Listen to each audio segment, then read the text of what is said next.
നിർബന്ധമായും എൻ്റെ മാന്യ സുഹൃത്ത് ബഹുമാന്യനായ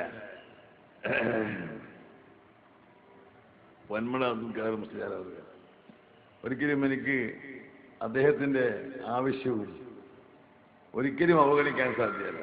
പോരാതെ നമ്മളെ അലവി സഖാബിനെ പോലത്തെ ആളുകളൊക്കെ നിർബന്ധമായി പറഞ്ഞതുകൊണ്ട് ഇനിയൊരു പ്രാവശ്യം ഇങ്ങനെ ഒരു സദസ്സിനെ അഭിമുഖീകരിക്കാൻ സാധിക്കുമോ എനിക്ക് ധൈര്യമില്ല. അതുകൊണ്ട് ഒരു പ്രാവശ്യം നിങ്ങളെയൊക്കെ കണ്ട് എൻ്റെ ഐക്യദാർഢ്യം പ്രഖ്യാപിക്കുക എന്ന ഒറ്റ നിലക്ക് മാത്രം ഒരേ ഒരു ഉദ്ദേശത്തിൽ വന്നതാണ്. ഞാൻ സംസാരിക്കാൻ വന്നതല്ല.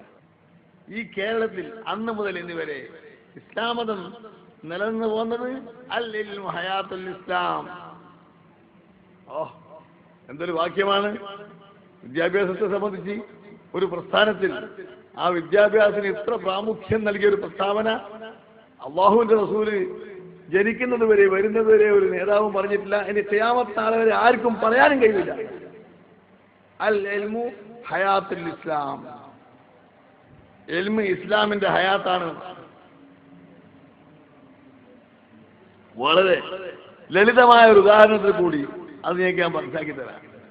നമ്മുടെ മഞ്ചേരി ടൗണിന്റെ ഹൃദയഭാഗത്ത് നമ്മുടെ രാഷ്ട്രപതി, ഭാരതത്തിലെ ഒന്നാമത്തെ പൗരൻ മഹാത്മാഗാന്ധിയുടെ ഒരു പ്രതിമ വളരെ ഭംഗിയോടുകൂടി തന്നെ വളരെ നന്നായി ഉണ്ടാക്കിയവിടെ വെച്ച് എന്ന് സങ്കല്പിക്കൂ.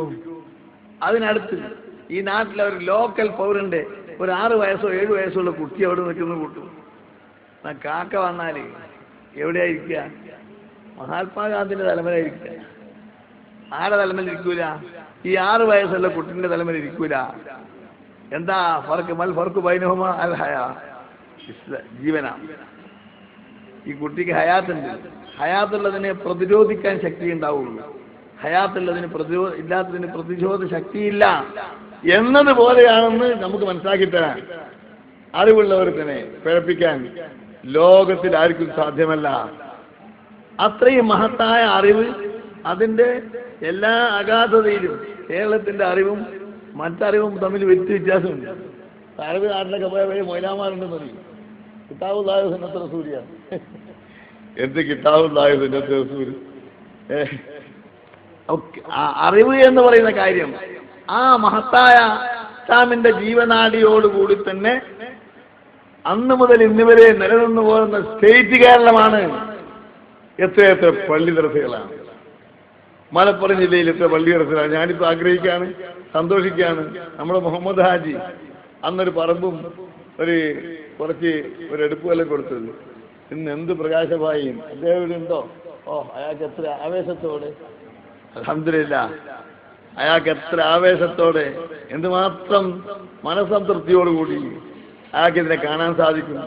ഇതുപോലെ പരലോകത്തിലും അല്ലാഹു സുബ്ഹാനഹു വ തആല അവർക്കും അവരുടെ ഭാര്യക്കും ഇതിന്റെ ഗുണം അല്ലാഹു സുബ്ഹാനഹു വ തആല എന്നേക്കുമായിട്ട് കൊടുക്കുമാറാകട്ടെ എന്ന് ഞാൻ ആത്മാർത്ഥമായി വരക്കും.